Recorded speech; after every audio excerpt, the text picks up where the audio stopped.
So a lot's made about us being a super minority. I like to point out that that makes me a super minority leader, right? The real change in the legislature happened a couple of years ago when the majority vote was given for budget purposes. It was at that point that our Democrat colleagues stopped collaborating with us. Now, people like to see decisions made quickly. They don't like to see wrangling like you see back in D.C., but even Tom Steyer was saying one-party rule can be lopsided. Well, that wasn't exactly what you said, but it's the same kind of concept.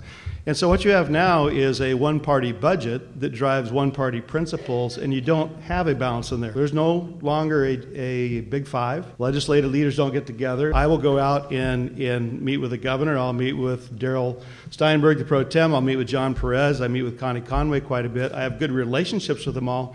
We do not get together and collaborate. And I don't think that's healthy for this state. It's very compartmentalized. It's very parochial. It's very partisan. Now, I served 9 years in local government on Diamond Bar City Council, and I was also involved in a lot of regional government. To quote the governor, we got shit done. I mean, that's what he said he wanted to do, right? So I was taking it out of that quoted context, because I wouldn't use that word myself. Even though I'm a farm kid and we stepped in it a lot. Never mind, I digress. But the point is, at the local government, you didn't have an R or D by your name. You had a problem, you solved it. In regional government, where there's even more Democrats, San Gabriel Valley is dominated by Democrats, we got stuff done. You get up to Sacramento, now you have an R or D by your name, and so it depends on, whether your idea is anointed to be able to make it through the process or not. And so we get all these labels, and it's counter to getting things done. But having said that, there's no monopoly on good ideas, and that's where we seek to make our mark. In fact, we actually have a louder megaphone to throw a wrench at things because there's full ownership on the other side. One of the immediate ways it's played out is the structure of the committees. The numbers in the committees got downsized. So when we were first looking at it, there was 2 committees where there was like 7 or 8 Democrats to 1 Republican. Time out. We wrangled around, so we got 2 on there now. But here's how it looks. So business, professions, and economic development, 8-2, 4-1 ratio. Education, 7-2. Elections and constitutional amendments, 4-1. We also don't have a substitute policy in the Senate as you do in the Assembly. They can throw somebody in as a substitute, but if we're not there, we just miss it. And we're not always able. Sometimes committees meet at the same time, and you have to jockey back and forth. Labor Industrial Relations, 4-1. Natural Resources, Water, 6-2. All of the important committees where you're going to have important policy committees come down, because there's been so much made about the so-called moderate Democrats that even the leadership is worried about that, they put enough other members on the committees that they can kill any bill that they want to kill, or they can pass any bill that they want to pass. So that's really how it's playing down up there. But in the meantime, for us to find our stride, we're moving forward on education, job creation, and public safety. Education is probably the easiest thing to make some inroads in because it's the highest priority of the state. Why do I say it's the highest priority?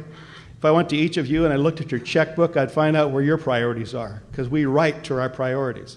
And we spend over 50% of our general fund in education. Now, you wouldn't always know it because we treat education like it's quality blind. We treat educators as if they're widgets and they're interchangeable. We don't reward excellence, and yet we should be doing that. So in the meantime, we have a lot of ability. And let me say one more thing, because I'm going to be getting the hook pretty soon here too. Over the last 20 years, after you adjust for inflation, we're spending about 170% more in education than we were before. That's an amazing statistic. You know what our product for that? Results are flatlined, if not dropping a little bit. And so money is important, but money without reform, as a Stanford study said a few years ago, is not going to get us where we need to go. So we have to be able to reform and be more output-oriented and not just input-oriented. So you're going to see Republicans focusing on some of that.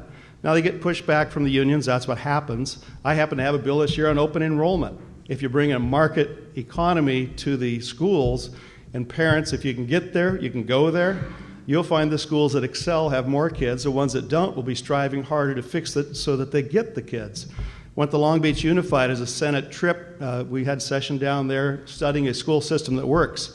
They have this open enrollment within their district, and they find that the parents vote with their feet. They put their kids where they want them to go, and they developed a great system, a lot more to it there. You're going to see a bill introduced maybe about last in, first out. We need to reform that. You can't just let somebody who's been warming his seat be given the same amount of pay as somebody that's working their tail off, or better said, some of these young, energetic teachers that are ready to change America, and we throw them out on their can because we don't have enough money. You got somebody else coasting retirement. They are not widgets. They're not interchangeable. So you're going to see Republicans championing those ideas to try to get back to making a difference and giving the quality education that we should be giving to our kids.